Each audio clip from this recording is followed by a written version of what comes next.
Assalamualaikum, halo semuanya, apa kabar? Hari ini Nay mau menceritakan kasus kecelakaan transportasi paling mengerikan di Indonesia. Dan sebelumnya Nay juga udah bikin beberapa video mengenai kecelakaan-kecelakaan pesawat mengerikan ya. Kalian bisa langsung lihat di channel Nay, jadi jangan lupa kalian subscribe. Nah oke, langsung aja, mari kita mulai. Sebelum itu, seperti biasa, video ini bertujuan untuk mengedukasi, bukan menginspirasi. Jadi diharapkan kebijakan penonton sekalian ya. Langsung aja, mari kita mulai. Langsung aja, yang pertama ada tragedi Tampomas. KMP Tampomas II adalah kapal penumpang milik Pelni yang mengalami kebakaran dan tenggelam di sekitar Kepulauan Masalembo di Laut Jawa. Kapal motor penumpang yang dinahkodai oleh Kapten Abdul Rifai sedang menempuh perjalanan dari Jakarta menuju Sulawesi. Dan kapal ini karam pada tanggal 27 Januari 1981. Musibah ini menyebabkan tewasnya ratusan penumpang kapal tersebut. Penumpang yang terdaftar berjumlah 1.054 orang dan ditambah dengan 82 awak kapal. Namun diperkirakan keseluruhan penumpang berjumlah 1.442 orang, termasuk sejumlah penumpang gelap. Tim penyelamat memperkirakan 431 orang tewas, diantaranya 143 mayat ditemukan dan 288 orang hilang bersama kapal. Sementara 753 orang berhasil diselamatkan. Menteri Perhubungan mengatakan tidak terjadi hal yang abnormal di ruang mesin. Kelainan terjadi pada ruang geladak kendaraan, khususnya pada kendaraan roda 2 yang terletak di sebelah belakang. Karena guncangan gelombang laut yang cukup kuat memungkinkan untuk timbul percikan api dan menyebar.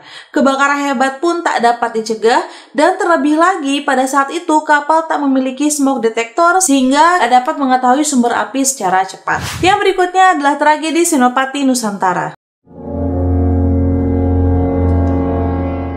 KM Senopati Nusantara adalah kapal feri yang diperkirakan tenggelam di perairan Kepulauan Karimun Jawa, Jepara, Jawa Tengah. KM Senopati Nusantara berangkat dari Teluk Kumai, Kalimantan Tengah pada 28 Desember 2006 pada pukul 8 waktu Indonesia Barat, menuju Semarang, dan menurut rencana kapal tersebut seharusnya tiba di Pelabuhan Tanjung Mas Semarang keesokan harinya pada pukul 21 WIB. Kapal ini dinyatakan sekitar pukul 3 dini hari pada 30 Desember 2006. Pihak Komite Nasional Keselamatan Transportasi atau KNKT menduga kapal ini tenggelam karena cuaca buruk. Selain cuaca buruk, situasi diperparah dengan kelebihan penumpang. Sejumlah penumpang yang selamat menuturkan ada ratusan penumpang lain yang membeli tiket di atas kapal alias penumpang gelap. Data penumpang yang tercatat adalah 628 orang, tetapi KM Senopati diyakini membawa penumpang melebihi kapasitas hingga 850 orang. Setelah pencarian hingga ke perairan Bali dan NTB dilakukan, tetapi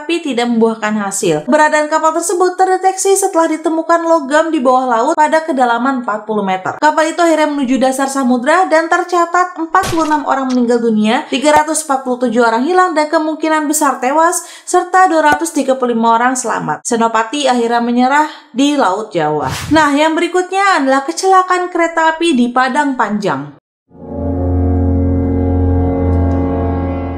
Kejadian mengerikan ini terjadi di Sumatera Barat, tepatnya di Singgalangkaryang, Lembah Anai. Lokasi ini sekarang tepat berada di rest area Lembah Anai. Walaupun dikenal dengan jalur kereta pengangkut batu bara, namun kereta pengangkut manusia pun ternyata melintasi jalur kereta di Sumatera Barat. Pada hari itu, 25 Desember 1944, pada masa penjajahan Jepang, sebuah kereta yang membawa banyak penumpang berjalan memasuki wilayah Lembah Anai dari arah Padang Panjang. Jalur ini adalah jalur yang dibuat oleh Belanda dan sudah sering digunakan. Ketika kereta melewati jembatan, tiba-tiba jembatan terputus. Suara lengkingan kereta terdengar keras disusul oleh suara benda besar yang jatuh. Mayat bergelimpangan dan darah membasahi Lembah Anai. Bahkan sebagian jenazah ditemukan tidak utuh. Warga dan pasukan Jepang yang berada di lokasi bahu-membahu menolong para korban. Saat itu korban tewas dijajarkan di lokasi kejadian, sementara korban luka-luka dibawa ke desa terdekat karena tidak ada pilihan lain karena rumah sakit hanya ada di kota besar yaitu di Bukit Tinggi dan Padang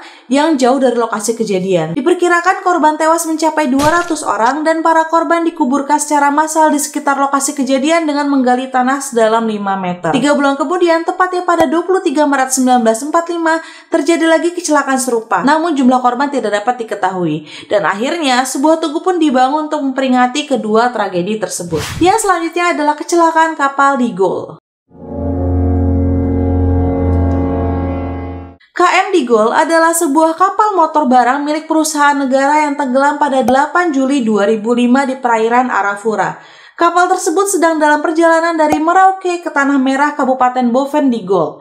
Secara resmi, kapal seberat 150 ton tersebut disebut membawa 50 penumpang, namun menurut saksi mata, jumlah penumpang mencapai lebih dari 200 orang. Hanya 16 orang yang telah berhasil diselamatkan, yaitu 14 penumpang dan 2 awak kapal. 84 orang ditemukan tewas dan sekitar 100 penumpang belum diketahui nasibnya. Menurut penyelidikan, kapal dihantam ombak deras dan angin kencang hingga tenggelam di kedalaman Laut Arafura. KM Digol ternyata terbenam di dalam lumpur sehingga tim SAR kesulitan mengubah posisinya. Tim SAR Merauke memberikan 3 kemungkinan penyebab kecelakaan itu, yaitu kelebihan muatan, ombak, dan angin kencang atau kerusakan mesin. Dugaan sementara KM Digol tenggelam karena kelebihan muatan. Dugaan ini sesuai dengan posisi kapal tenggelam di mana moncongnya menukik ke laut dan diperkuat dengan kenyataan bahwa di bagian depan kapal itu ada 2 alat berat berupa bulldozer serta 1 alat berat lain. Ada juga 600 sak semen, bahan bakar minyak, besi beton, barang kebutuhan pokok, dan juga barang-barang lainnya. Selain itu, kapal tersebut juga kekurangan fasilitas untuk keadaan darurat sehingga menyulitkan penyelamatan penumpang.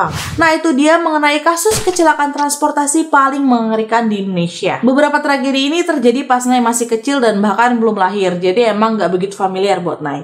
Kalau kalian pernah dengar mengenai kecelakaan ini nggak? Gimana pendapat kalian mengenai video ini? Share juga ya pendapat dan komentar kalian di kolom komentar di bawah. Kalau kalian ada ide untuk next video, bisa banget DM aku di IG aku @nadiarahmatin. Thank you udah nonton video ini sampai habis. Semoga kalian suka dengan cara aku menyampaikan ceritanya. Sampai ketemu lagi di next video dan jangan lupa subscribe dulu karena videonya udah banyak. Oke, thank you, bye-bye. Dah, bukan ini matinya.